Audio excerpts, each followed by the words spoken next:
எந்த மலையும் கொஞ்சம் குழையும். காதலே நீ கல்லெறிந்தால் எந்த கடலும் கொஞ்சம் கலங்கும். இனி வீழ்வதா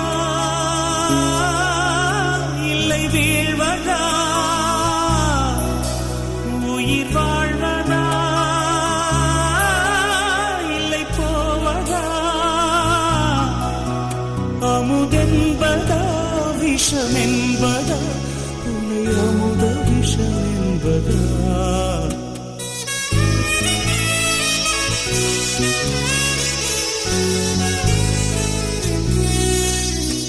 என் காதலே என் காதலே என்னை என்ன செய்ய போகிறாய்?